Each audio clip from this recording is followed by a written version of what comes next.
So it's a lot of dealing with obscure materials that are very difficult to read. The part of the problem is that most of these texts have been dealt with either by sinologists or Tibetanists without inadequate preparation in Indian background, either in Sanskrit or the Middle Indics, such as Upabramja or Prakrit,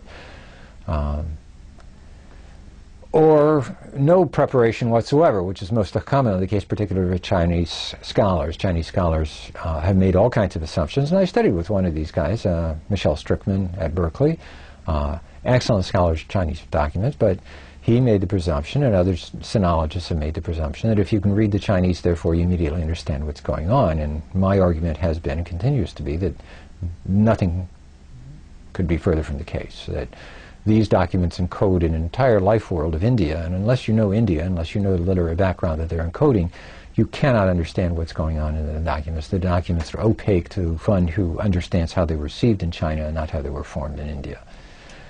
And so my concern is to discuss specifically the formation of these materials in India, what their presuppositions are within the Indian world, which are much more, infinitely more complex than they were within China, and why it is that Indians would have put these documents together, what were their building blocks, and what were the sociopolitical circumstances or religious motivations that they would have had in order to be able to formulate such documents at the time that they did.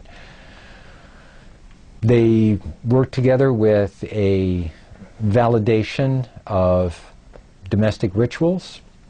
So I spent a lot of time looking at domestic Sanskrit rituals, the so-called Grihya Sutras. They deal with not just the domestic rituals of Brahminical Hinduism, but also non-Brahminical ritual systems, offerings to local spirits, snake spirits, yakshas, nagas. I located one recently in terms of a whole sort of ancillary Pishastra cult, a cult to ghouls who feast on meat and blood and various other kinds of things. And so it brings in these sides, these local spirit cults bring into the study of Tantric Buddhism cemetery cults, which operate specifically Vaitalas and various other kinds of things.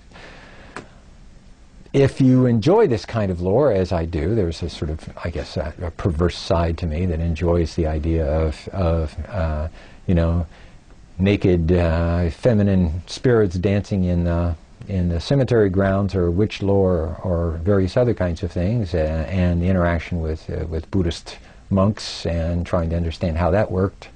Not that big a stretch, since Buddhist monks had been involved in cemetery meditations right from the beginning of Buddhism. So it's the intersection of these was a natural consequence of the fact that Buddhists continued to meditate within cemeteries and began to appropriate some of these things, as we see from the 4th century actually on, appropriate some of these. What is different is that by the 7th century, they're no longer disparaged as they were in the 4th century. In the 4th century, they were considered to be illegitimate. Right? By the 7th century, they begin to be included within ritual syllabi. And so the obvious question is, what happened? Why is this the case? And so these are my primary concerns. My primary concern is to bring them out and understand the social and linguistic value, the sociolinguistics of these documents, as well as the ritual background and the ritual circumstances, and as well as the larger sociological environment and ideological environment that precipitates these things.